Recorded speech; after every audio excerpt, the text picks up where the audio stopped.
Assalamualaikum warahmatullahi wabarakatuh.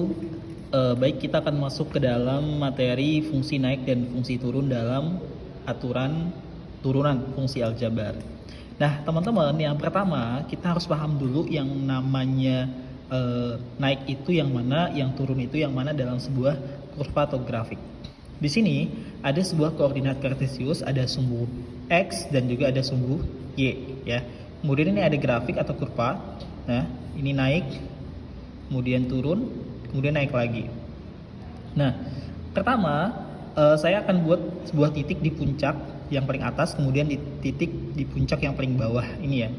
Kalau misalkan kita tarik dari bawah sini ke titik puncak di sini, otomatis kalau kita buat sebuah garis singgung, ini kan naik ya, naik. Nah, kemudian kalau di titik puncak itu dia datar.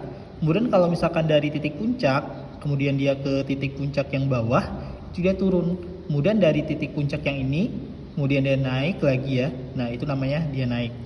Nah, kemudian perhatikan teman-teman, ini kan yang namanya dari titik ini, kemudian naik ke titik puncak, itu kan miring ya, kemiringan.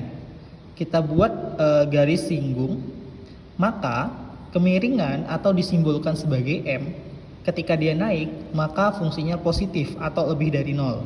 Tetapi, kalau misalkan dia berada di titik puncak, dia datar. Artinya, nilai gradiennya atau kemiringannya itu 0. Tapi kalau misalkan dari titik puncak kemudian dia turun, maka ada garis singgung ini atau kemiringan ini, maka nilai gradiennya itu negatif atau kurang dari 0. Nah, apa hubungannya dengan turunan? Jadi, hubungannya antara gradien dengan turunan itu adalah di mana f aksen x atau turunan pertama dari fungsi fx itu sama dengan m atau sama dengan gradien. Ya teman-teman ya. Sehingga kita dapat simpulkan kalau misalnya tadi f aksen x itu sama dengan m, dan kita sudah ketahui bahwasanya kalau misalkan dia naik itu dia positif, kalau dia turun itu dia negatif, kalau dia netral atau konstan itu dia 0.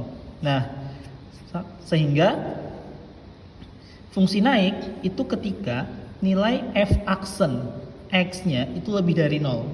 Relate sama yang ini tadi ya teman-teman ya. Kemudian ketika dia fungsi turun, itu artinya f aksen x-nya itu kurang dari 0. Dan titik stasioner itu ketika f aksennya sama dengan 0 atau yang berada di puncak tadi. Nah, titik stasioner ini itu sebagai batasan kapan fungsi itu naik dan kapan fungsi itu turun. Oke, baik. Baik, kita akan lanjutkan contoh soal kedua. Soalnya adalah tentukan interval x agar fx naik dan fx turun jika fx sama dengan x pangkat 3 dikurang 7x pangkat 2 ditambah 15x dikurang 4. Nah, langkah pertama teman-teman harus menurunkan fungsi fx ini ke dalam turunan pertama terlebih dahulu, yaitu 3x pangkat 2 ini kan turunan dari x pangkat 3.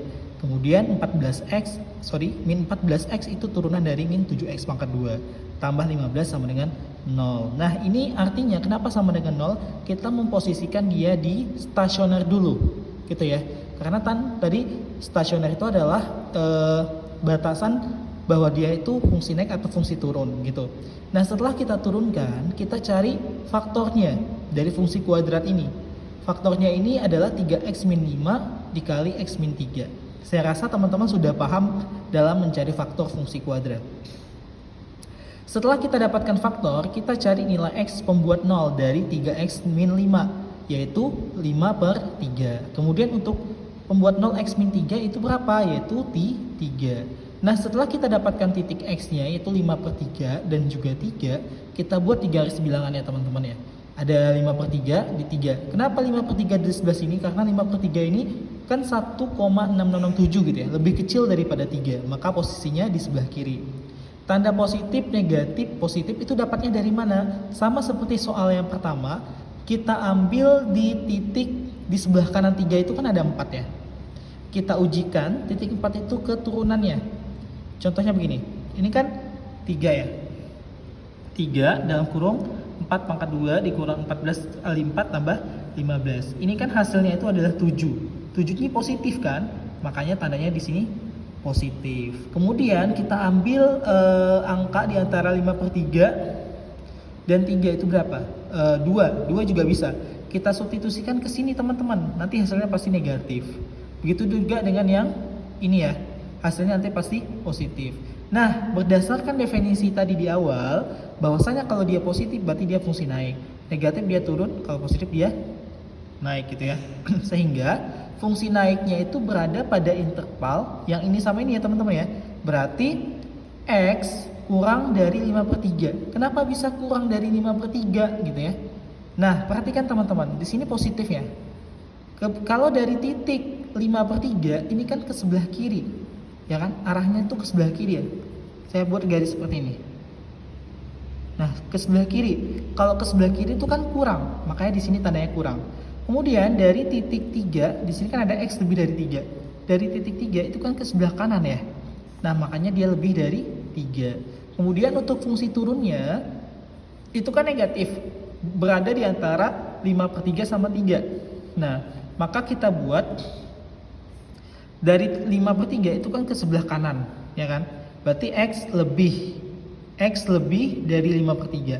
Kemudian dari titik titik 3 ke sebelah kiri itu kan kurang, maka disebutlah sini X kurang dari 3.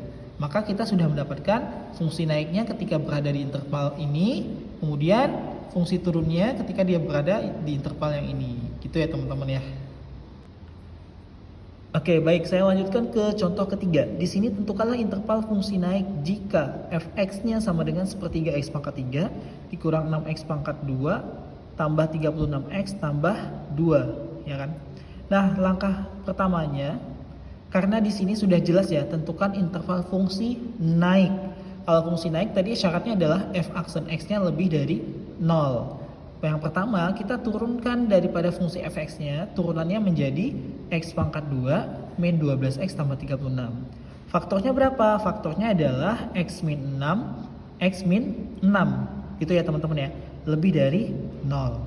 Nah, x min 6, x min 6 sama ya kan? Berarti kita bisa dapat buat x min 6 pangkat 2 lebih dari 0. Nah, sekarang untuk mendapatkan fungsi x-nya, kita buat dia sama dengan, kalau misalkan kuadrat pindah ruas itu kan jadi akar ya. Maka x min 6 sama dengan akar 0. Akar 0 hasilnya berapa? 0 ya kan? Maka di sini x min 6 sama dengan 0, maka x-nya sama dengan 6. Nah, fungsi naik pada interval. Pertama, kita buat di sini 6.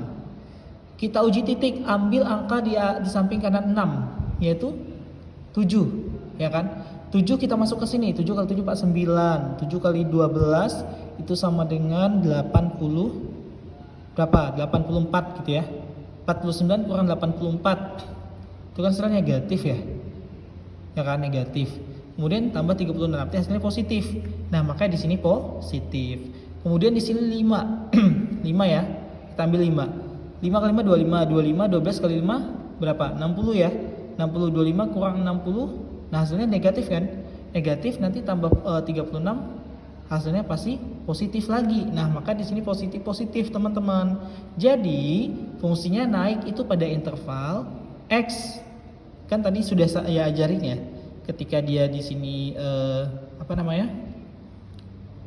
ke kanan, berarti dia lebih. Berarti x lebih dari 6. Kemudian kalau dia ke kiri, berarti x kurang dari 6. Atau dapat kita buat x elemen bilangan real atau x tidak sama dengan 6. Artinya 6-nya ini bukan termasuk dalam anggota ini, gitu loh.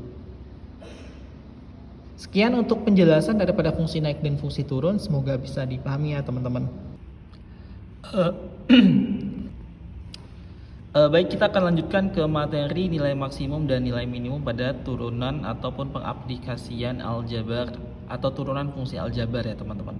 Nah, di sini saya langsung masuk ke dalam contoh. Yang pertama, tentukan nilai maksimum dan minimum dari suatu fungsi fx sama dengan x kuadrat min 4x tambah dalam interval x lebih sama dengan min 2 kurang sama dengan 4. Oke, yang pertama kita tentukan dulu angka-angka yang di dalam interval ini, yaitu ada negatif 2, negatif 1, 0, 1, 2, 3, dan 4 gitu ya. Nah, langkahnya sama seperti mencari fungsi naik dan fungsi turun. Pertama kita buat dulu f aksen x itu sama dengan 0 ya. Nah, selanjutnya kita turunkan fungsi fx. X kuadrat itu turunannya adalah 2x, sedangkan min 4x turunnya adalah 4. Min 4 ya, sama dengan 0. Sehingga nilai x-nya adalah 2 ya teman-teman ya. Nah, 2 ini itu kan masuk ke dalam angka yang ada di dalam interval. Maka kita tentukan dulu, ini 2 ini disebut titik stasioner ya. Setelah kita dapatkan titik stasioner, itu kita tentukan nilai stasionernya dengan cara mengganti nilai x pada fungsi awal itu menjadi 2. Makanya di sini f2 sama dengan 2 kuadrat negatif 4 kali 2, dapat hasilnya min 4 gitu ya. Nah, selanjutnya karena di sini ada batasan interval, kita ambil aja batasan nilai bawah sama nilai atasnya, yaitu negatif 2 sama 4. Kita masukkan ke dalam fungsi awalnya untuk mendapatkan nilai minimum dan nilai maksimum. Termasuk nanti di nilai stasioner ini juga akan menjadi perhitungan apakah dia termasuk ke dalam nilai maksimum atau minimum gitu ya. Nah, selanjutnya negatif 2 itu kita ganti ya. Nilai x yang ini kita ganti menjadi negatif 2, sehingga menjadinya negatif 2 pangkat 2 dikurang 4 kali min 2, maka dapatlah dia 12. Kemudian yang f4 ini kita ganti sehingga menjadi 4 kuadrat min 4 kali 4, itu hasilnya adalah 0. Nah, di antara ketiga angka negatif 4, 12, dan 0 itu nilai maksimumnya atau angka yang paling tinggi berapa? 12, maka 12 disebut sebagai nilai maksimum. Sedangkan yang antara min 4 sama 0 yang paling rendah yaitu adalah min 4, maka min 4 disebut sebagai nilai minimum. Oke, baik, selanjutnya contoh kedua, tentukan nilai maksimum dan minimum dari fungsi fx sama dengan x kuadrat min 2x min 3 dalam interval x lebih sama dengan 2 kurang sama dengan 4. Angkanya adalah 2, 3, dan 4 ya teman-teman ya. Caranya sama seperti yang di soal pertama. Kita tentukan dulu titik stasionernya dengan cara f aksen x sama dengan 0. Maka turunan dari x kuadrat adalah 2x, turunan dari min 2x adalah min 2, turunan dari min 3 adalah 0 ya, nggak perlu kita tulis. Nah, sehingga menjadi 2x min 2 sama dengan 0, ya kan?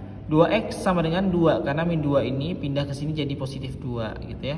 Kemudian dapat x-nya adalah 1. Nah, 1 ini masuk nggak ke dalam perhitungan angka yang ada di interval? Nggak masuk. Maka di sini nilai stasionernya tidak ada, teman-teman. Nah, selanjutnya karena di sini ada batas bawah dan batas atasnya, kita masukkan sama seperti yang soal pertama.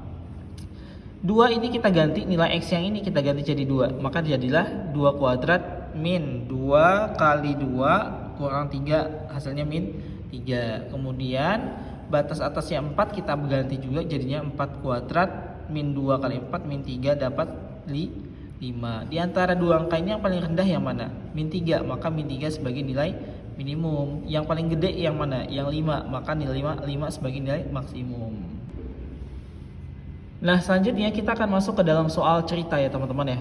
Suatu pembangunan proyek gedung sekolah dapat diselesaikan dalam X hari dengan biaya proyek per hari 2X min 600 tambah 30 per X rupiah.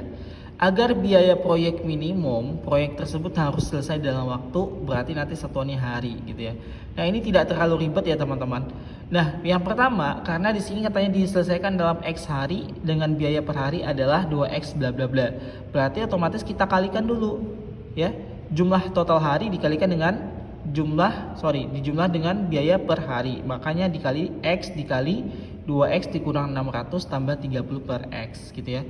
Dapat hasil perkaliannya itu adalah 2X kuadrat min 600X tambah 30. Caranya sama, kita dapatkan dulu titik stasioner. Nah, titik stasioner itulah yang nanti bakal menjadi jawabannya. Jadi f aksen X sama dengan 0 ya. Turunan dari 2x kuadrat itu adalah 4x. Turunan dari min 600x adalah 600 sama dengan 0. Maka untuk mendapatkan nilai x-nya kita gunakan aljabar kita ya. Untuk mendapatkan nilai x-nya, yaitu x-nya setelah kita pindah ruaskan yaitu 150. Sehingga proyek tersebut harus selesai dalam waktu 150 hari. Gitu ya teman-teman, simple. Baik, kita lanjutkan ke soal berikutnya. Di sini ada sebuah peluru ditembakkan ke atas jika tinggi H meter setelah T detik dirumuskan dengan HT sama dengan 120T kurang 5T kuadrat, maka tinggi maksimum yang dicapai peluru tersebut adalah berapa? Nah, ini pengerjaannya sama seperti soal sebelumnya ya teman-teman, hanya saja ini soalnya bentuknya kontekstual gitu. Pertama, kita turunkan dulu fungsi HT-nya. Kan fungsi awalnya itu 120T dikurang 5T kuadrat. Maka kalau diturunkan itu adalah 120 dikurang 10T gitu ya.